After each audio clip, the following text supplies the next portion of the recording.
In 1981, the Football Association scrapped Rule 34 from its laws of the game. The stipulation ensured that no director or owner of a football club could be paid a salary or dividend for their custodian role. Since that watershed moment, the acceleration of English football's capitalistic tendencies has been exponential. In 1992, the breakaway Premier League was formed so that established clubs would not have to share as much of their revenues with the lower divisions. Then came the connected booms in media rights and sponsorship as the Premier League nailed its early distribution and marketing strategies. The influx of money into the sport has generally translated to player wage inflation, although without the FA's Rule 34, it became apparent that clubs were at a bigger risk of being manipulated by their owners for profit. This fear, coupled with the fact that loss-making at club level in the 1980s and 90s had been habitual, led to lobbying against the FA for improved regulation.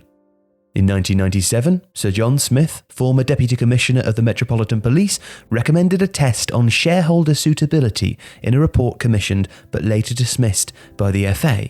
Later, in 1999, a Labour government emergency unit, the Football Task Force, reached the same conclusion. And in 2003, an independent football commission, imposed on the reluctant FA by the Labour government, called for the enforcement of proper corporate and financial governance. Now, the FA, Premier League and Football League finally agreed to lay down regulations vetting the background of owners in 2004, naming it the Fit and Proper Persons Test.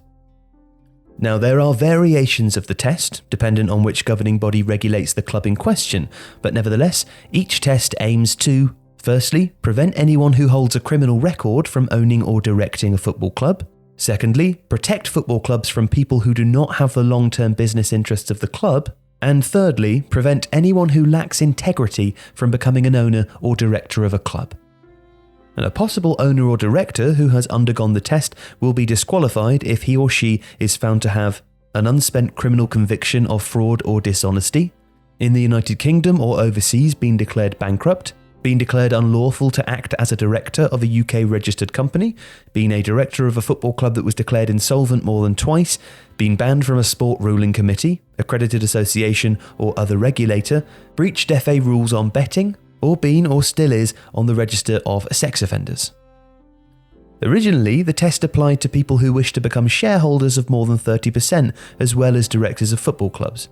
In 2009, though, Richard Scudamore announced that amendments would be made to the Premier League's test to sync with UEFA's licensing standards, expanding the fit and proper test to any shareholding of more than 10%. So, who's failed the test? Well, since its inception, there's only been a small number. In 2009, Stephen Vaughan, then owner of Chester City, was the first to be barred after his involvement in a £500,000 VAT fraud case while a director of a rugby league club, although he merely transferred his shares to his son.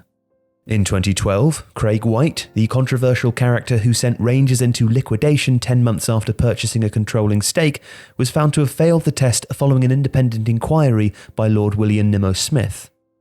In a different vein, former One Direction boy band member Louis Tomlinson and his business partner John Ryan failed the test in 2014, having raised only £757,000 of the necessary $2 million needed to complete a takeover of Doncaster Rovers.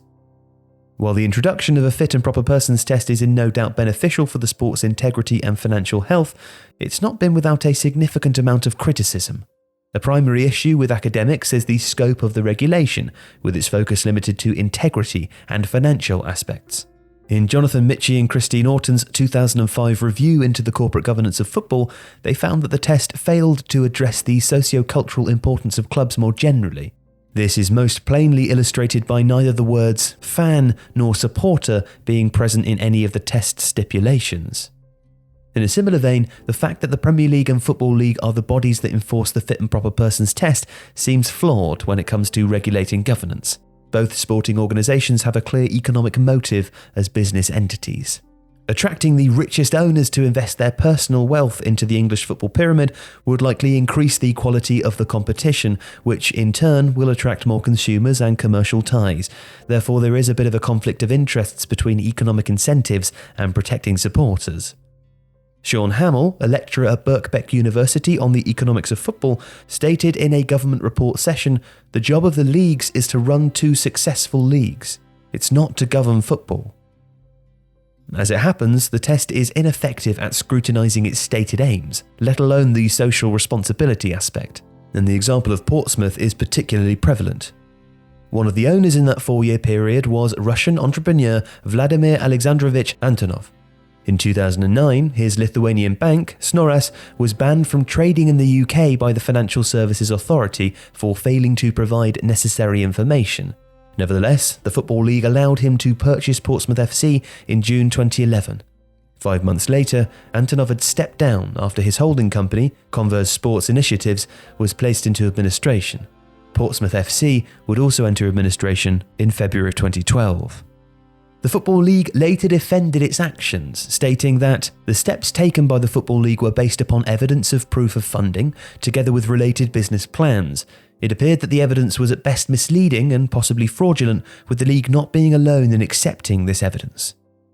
Thaksin Shinawatra's purchase of Manchester City is another egregious case. The business tycoon and former Prime Minister of Thailand had been ousted by a military coup in 2006 following allegations of corruption and human rights abuses. And despite this, and several warnings from Human Rights Watch, Amnesty International and Transparency International, Shinawatra passed the Premier League's ownership test and the City Board accepted the purchase in June 2007. According to Hamill and fellow Birkbeck University lecturer Jeff Walters, Scudamore proclaimed that the league was unable to prevent an individual who faced criminal charges from an unelected military government from owning a club. A few months later, however, Shinawatra was found guilty of corruption by a democratically elected government and a warrant for his arrest was issued. The Thai millionaire sold Manchester City to Abu Dhabi United Group, making a profit of £20 million in less than a year. And of course, the high-profile cases of the Glazer family purchase of Manchester United and Tom Hicks and George Gillette's purchase of Liverpool are more complicated.